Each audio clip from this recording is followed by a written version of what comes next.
Step up to the mic, gonna make it swing. Feel the rhythm in your bones, let the music sing. Got that poppin' beat, gonna make you move. Dancing on the floor. سلام به یوتیوب چنل من، خیلی خوش اومدین. همونطور که تو اپیزود قبلی، البته 1 سال دقیقا مال 1 سال پیش بود اون اپیزود، بهتون قول داده بودم میخوام در واقع در مورد دستگاه های موسیقی ایرانی باهاتون صحبت بکنم. امیدوارم که این موضوع براتون خیلی جالب باشه، چون من خودم به شخصه دقیقا 2 سال پیش امتحان همینا رو داشتم، تاریخ موسیقی ایران، دستگاه ها و چیزهای مختلف، و برای من خیلی جالب بود این موضوع. امیدوارم که این موضوعی که میخوام براتون امروز تعریف بکنم براتون جالب باشه و دوست داشته باشین تا آخرش گوش کنید. البته پیشنهاد میکنم که تا آخرش گوش بدین، به خاطر اینکه آخرین اپیزود میخوام 2 تا کتاب جالب، هم یه دونه ایرانی و یه دونه خارجی، هم بهتون معرفی بکنم. نیاز نیستش که حتما در مورد این موضوع باشه، یعنی میخوام تو همه اپیزودا 2 تا کتاب بهتون معرفی بکنم و امروز یه کتاب ایرانی و یه کتاب خارجی رو دارم که بهتون بگم.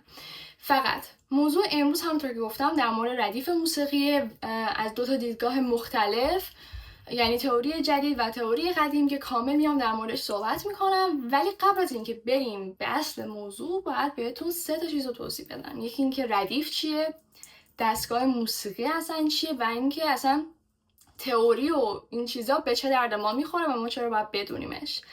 چون که اگه این 3 تا رو ندونین احتمالا یکم سخت میشه درکش. پس بریم که اول این 3 تا رو کاور بکنیم. خب ردیف موسیقی ایرانی چیه؟ اگه بخوام بهتون یه معنی بدم از اینی که ردیف چیه، ردیف یه مجموعه از قطعات و اون گوشه های موسیقیه که نسل به نسل از در واقع استادا به شاگردان منتقل شده و ما الان میتونیم در موردش صحبت بکنیم.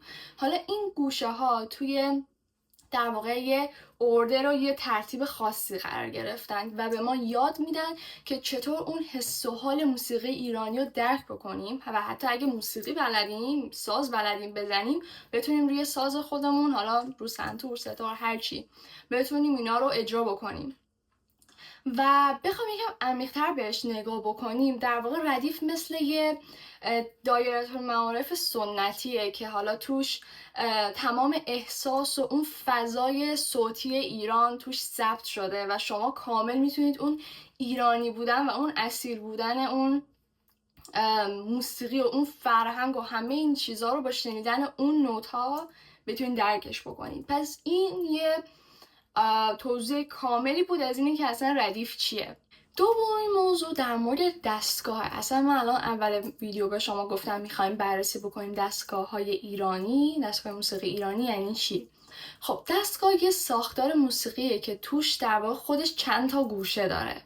حالا هر دستگاه یه فضای احساسی و خاصی داره که از چندین تا گوشه یا مقام کوچیک‌تر.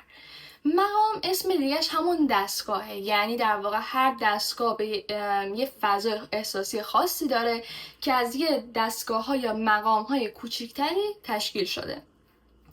و همینطور مثلا یکی از معروفترین دستگاه هایی که ما داریم دستگاه شوره، بهش میگن دستگاه شور، که توی دستگاه شور در واقع یه حس و فضای دلتنگی خیلی دلتنگ و خیلی سادگی و خیلی ناراحت، میدونین یه حالت، اگه بخوایم به صورت موسیقایی فکر کنم بهش فکر بکنیم، ما 2 تا گام داریم. یه گام ماژور داریم، همون میجره در واقع، یه دونه گام ماینور داریم، همون مینوره که حالا ماژور یعنی یه آکوردا و یه چیزایی بگیری مثلا خیلی توش حس شاد باشه و مثلا خیلی باصدا و پرقدرت، مثلا اینا میان تشبیهش میکنن. و ماینوره یه چیزی مثل غمگین، ناراحت، از آکوردهای مثلا خیلی پایین بخوای استفاده بکنی و اینا میشه مثلا همون احساس دلتنگی و اینا، یعنی مثلا از آکوردهای یا مثلا گامای مینور استفاده بکنی، اینا همه میشه مثلا تو حالت دستگاه شور که احساس دلتنگی و ناراحتی بهت میده. حالا الان فهمیدیم ردیف چیه، دستگاه چیه. اولین تئوری که میخوام در موردش باهاتون صحبت بکنم تئوری قدیم بوده. همونطور که از اسمش معلومه، یعنی یه تئوری که بیشتر قدیمی ترها و حالا سنتگراها قبولش داشتن و دوستش داشتن و بهش گوش میکردن. حالا کسایی مثل علی اکبر فراهانی یا میرزا عبدالله و شاگرداش، خب در این نگاه موسیقی ایرانی بر اساس مقام ها دسته‌بندی میشده. اگه یادتون باشه چند دقیقه پیش بهتون گفتم که اسم دیگه مقام دستگاهه. یعنی چی؟ یعنی اینکه ما مثلا به جای اینکه بگیم دستگاه شور، اون زمان میگفتیم مقام شور. حالا هر مقام هم یه فضای صوتی مشخصی داره و یک موقع‌هایی، نمیگم همیشه، ولی گاهی زیر مجموعه هایی براش در نظر گرفته میشه. حالا توی اینجا براتون میخونم دستگاه های یا مقام های تئوری قدیم. در واقع اولیش شور بوده، بعد ماهور بوده که حالا شور که گفتم مهمترینش هست، بعد ماهور بوده، بعد دستگاه همایون رو داشتیم، دستگاه سگاه، چهارگاه، دستگاه در واقع نوا و دستگاه راست و پنجگاه. حالا تو این شکلی که الان براتون میذارم، اصلا شما در دید اول که بهش نگاه میکنید میبینید که تئوری قدیم خیلی بیشتر بوده و همینطور مثلا تئوری جدید 3 چیز اضافی داره به دستگاه شور و ماهور و همایون، ولی خب مثلا کمتره. اینا رو همه رو میریم آخر سر با هم دیگه مقایسه میکنیم، ولی فعلا در نظر داشته باشید که دستگاه شور مشتقات داره که مشتقاتش هم بیات ترک بوده، ابوعطا افشاری و همینطور دشتی. و مثل دستگاه همایون، چون دستگاه همایون هم در واقع مشتقات داره که همون مقام اصفهان بوده. حالا میایم اینا رو بعدا در موردش صحبت میکنیم. خب چیز دیگه ای که من اینجا باید بهتون بگم در واقع مثال هاشه. من راستش فکر نکنم بتونم براتون پخشش بکنم چون فکر کنم کپی رایت بخوره، ولی مثلا بخوام در مورد دستگاه آواز براتون، یعنی شور، بخوام باهاتون صحبت بکنم، مثلا آواز دل شیدا اگه اشتباه نکنم از محمد رضا شجریان میتونه جزویش باشه، چون حالت احساس دلتنگی و یه حسی توش هست، یه حالا فضای خاصی داره. یا مثلا بیات ترک، آهنگ ای عاشقان در واقع با صدای همایون شجریان، اون میتونه جزوش باشه. یا نوا میتونه قطعات معروف فرامرز اگه اشتباه نکنم پایور به همین نام باشه. و همینطور سگاه رو داریم که حالا پیش درآمدهای مختلفی هست، ولی از پرویز مشکاتیان میتونید گوش بدین و خب خیلی هست. من این پیش درآمد خیلی بهتون در واقع پیشنهاد میکنم. بریم تو تئوری جدید. خب حالا میخوام در مورد تئوری جدید براتون توضیح بدم. خب همونطور که از اسمش معلومه یعنی یکم مدرن تر شده و من خودم به شخص نظر من درکش خیلی راحت تر شده. حالا این تئوری ها رو در واقع علی نقی وزیری و شاگرداش مثل حسین علی ملا اینا خیلی مطرحش کردن و بولدش کردن توی در واقع سیستم موسیقی ایرانی و میتونم بگم نگاهشون خیلی مدرن‌تر و علمی‌تر بوده، مخصوصا با تاثیرات موسیقی از غرب. یعنی خیلی تاثیرات موسیقی غرب روش کامل دیده میشه و همینطور این تئوری به جای اینکه بگن مثلا مقام شور یا مثلا مقام ماهور، اینطوری میگن دستگاه شور. یعنی همیشه دستگاه میگن، مقام مال قدیم بود و همه چیز خیلی دقیق تر بوده و طبقه بندی تر شده، میتونم بگم سیستماتیک تر توضیح داده شده. و حالا دستگاه تئوری جدید هم کامل خیلی کوتاه‌تره، یعنی مثل تئوری در واقع قدیم بلند نیست، 2 در واقع کالمش از بین رفته کامل، ولی ما شور رو هنوز توش داریم که خب یکی از مهمترینا بود که حالا مشتقات خودش رو داره، در واقع بهش بهتر بگم متعلقات مختص خودش رو داره. ماهور رو داریم، همایون رو داریم، سگاه و چهارگاه رو داریم و راست و پنجگاه و مقام اصفهان هم، اینا همه متعلقات میشه به دستگاه هایی که در واقع تا 4 براتون گفتم. حالا ما اینجا میتونیم 2 تفاوت مهم رو بفهمیم. یکی این که در تئوری قدیم نوا خودش یه دستگاه جدا بوده، ولی در تئوری جدید نوا در واقع میشه زیر شاخه دستگاه شور. خب این خیلی مهمه به نظر من. این یکی از مهمترین تفاوت‌های بین این 2 تئوری ها هستش، تئوری قدیم و تئوری جدید. من اینجا براتون یه دونه چارت درست میکنم که مقایسه تئوری قدیم و تئوری جدید داره، ولی اگه بخوام همینطوری براتون بگم، همونطور که از توضیحاتم متوجه شدین، علاوه نوع نگاه، خب تئوری قدیم حالت سنتی طور داشته و تئوری جدید علمی تر بوده. علاوه پایه اگه بخوایم مقایسه بکنیم، خب گفتیم که تئوری قدیم مقام بوده، تئوری جدید هم که دستگاه بهش میگفتن و جایگاه نوا هم که گفتیم توی تئوری قدیم کامل مستقل بوده، ولی توی تئوری جدید مشتق شور بوده، دستگاه شور بوده منظورم، و همینطور مورد مقایسهش از بابت اساتید اصلیش که گفتم تو تئوری قدیم علی اکبر فراهانی و صبا بوده، تو تئوری جدیدم وزیری بوده. و همینطور آخرین چیز در مورد اون استراکچر و اون ساختار بخوام در موردش بگم که تئوری قدیم اون حالت سنتی و اینا رو همه حفظ شده توش، ثبت شده درونش، و خب تئوری جدید طبقه بندی شده و سیستماتیک‌تر و تحلیلی تر شده. یعنی شما خیلی راحت میتونید در مورد تئوری جدید تحلیلش بکنید و بتونید در موردش ساعت‌ها صحبت بکنید و از توش چیزای جدیدتر در بیارید. کلاً اگه بخوام یه جمع‌بندی بکنم نسبت به چیزایی که امروز بهتون گفتم، خب خیلی بهتره که شما خودتون برین مثال‌هایی که گفتم از این دستگاه‌ها رو گوش بکنید. مثلا من خودم چون دستگاه شور یکی از مهمترین دستگاه‌ها بود اومدم براتون مثال زدم که حالا مثلا احساس دلتنگی و این چیزا رو داره. بهتره که برین شما آهنگای مختلف و مثلا مثل پیش درآمدا و اینا رو گوش کنید که بتونید کامل اون حس و حالش رو راحت‌تر درک بکنید. ولی بخوام بهتون بگم بهترین چیزی که میتونم تشویق بکنم اینه که ردیف موسیقی ایران یه جور گنجینه خیلی با ارزشیه.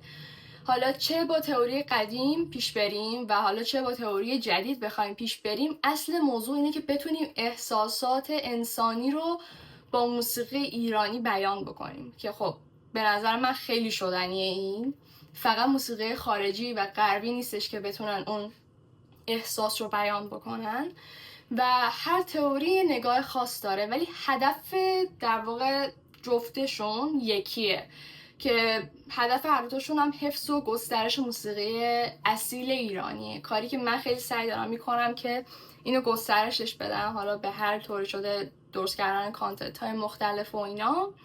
ولی در کل این ویدیویی که الان گرفتم در مورد در واقع فضا و حس و حال موسیقی ایرانه که خیلی مهمه و حتما باید در موردش بدونید.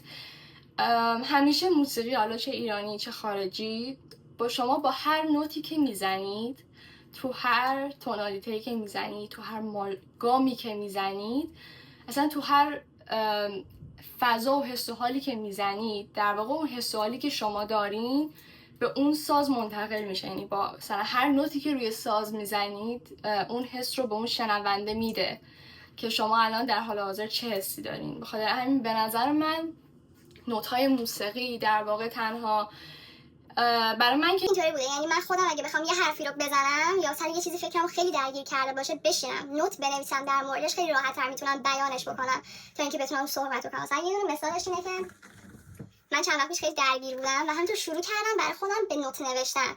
مثلا از اینی که مثلا همینطور انواع اقسام فکرات تو سرم بود و میخواستم فقط ذهنم رو خالی بکنم و بتونم حالا یه نوتی هم بنویسم. جالبه چون که خیلی حس و حال اینو داشتم که خیلی استرس داشتم و خیلی میخواستم سریع کارام پیش بره. تمامی نوتایی که استفاده کردم توش چنگ و دلدا چنگه. اصلا خیلی عجیبه بدین که خودم بخوام همش دستم میرفت از اینی که از چنگ و دلدا چنگ استفاده بکنم، یا حتی مثلا گامی که استفاده بکنم مینور باشه چون واقعا یه حس و حالی داشتش. خلاصه این که موسیقی به نظر من تمام همه چی رو، تمام مشکلات رو، همه چی رو راحت تر میکنه. نمیگم حل میکنه ولی راحت تر میکنه و یک راه حلی رو برای جلوی شما میذاره. ممنون که تا الان همراه من بودین. اگه دوست دارین بیشتر در مورد این گوشا و ردیف و دستگاه‌های خاص بدونید حتما این پایین کامنت بذارین، سابسکرایب بکنین یا حتی تو پیج اینستاگرام من میتونین پیام بدین که من جزوه ها رو براتون بفرستم. و اینکه در مورد قسمت بعدی اپیزود میخوام در مورد در واقع دوره‌های مختلف موسیقی صحبت بکنم. دیگه از ایرانی یکم میایم بیرون و میخوام در مورد موسیقی غرب، در مورد مثلا دوره رنسانس و این چیزا باهاتون صحبت بکنم، دوره رنسانس، رمانتیک و اینا که خیلی جالبه. و بعد از اون میخوایم بیایم توی سازشناسی ایرانی و خارجی که به نظر من اون هم یه موضوع خیلی جالبه، براش کلی برنامه دارم. ولی میرسیم به آخر ویدیو. خب همونطور که قولش رو داده بودم میخوام 2 کتاب بهتون معرفی بکنم. یکیش اولیش ایرانیه که این کتاب در واقع ریتم شناسیه که توسط شهرام مظلوم نوشته شده، شهرام مظلومی، و این کتاب رو من خودم میتونم بگم بالای 4-5 بار خوندمش چون که در واقع خیلی به من کمک کرد که ریتم رو توی موسیقی راحت‌تر درک بکنم با زبان راحت‌تر همینطور که خودش مثلا حرکات دست رو توضیح داده و اینا. خاطر همین من خیلی این رو خیلی پیشنهاد میکنم، اگه تو ریتم مشکل دارین حتما بخونیدش. و اینکه دومین چیزی که میخوام بهتون بگم، دوم کتاب دوم خارجیه و بیشتر حالت جنبه فان داره، چیزی که شما میتونید در مورد آلبوم‌های مختلف، نویسنده‌های مختلف و همینطور خواننده‌های معروف غرب رو تو این در واقع پیدا بکنین. این لیمیتد ادیشنه، یعنی اگه بتونید یه جا پیدا بکنین خیلی خوبه. اینو خودم برام یه آدم خیلی با ارزش برام اینو گرفته و یعنی هر شب قبل از خواب میشینم میخونم در مورد داستان یه نفر و خیلی میتونه سرگرمتون بکنه. این خیلی هم میخواست وقت داشته باشم و مثلا در مورد 2-3 تا از آلبوم‌های خیلی معروف و اینا توضیح بدم در اساس یعنی رفرنسش این کتاب باشه، ولی خب چون وقت نمیشه و اینا، به خاطر همین اگه دوست داشتین ببینید که من حتما شاید بتونم مثلا بعضیشو انتخاب بکنم و محبوب تریناشو بگم. ولی اینم یه کتاب خیلی جالبی که حتما میتونید بخونینش. کلا به نظر من موسیقی فقط زدن ساز نیست، چون که شما باید اطلاعاتتون رو در مورد اون ساز، اون قطعه‌ای که دارین میزنین حتما بدونید، در مورد تاریخ اون آهنگ یا اون کسی که اون آهنگ رو نوشته، چون خیلی مهمه. ولی مرسی از اینی که تا آخر ویدیو با من بودین. حتما اگه سوال چیزی داشتین از من بپرسین. خدافظ.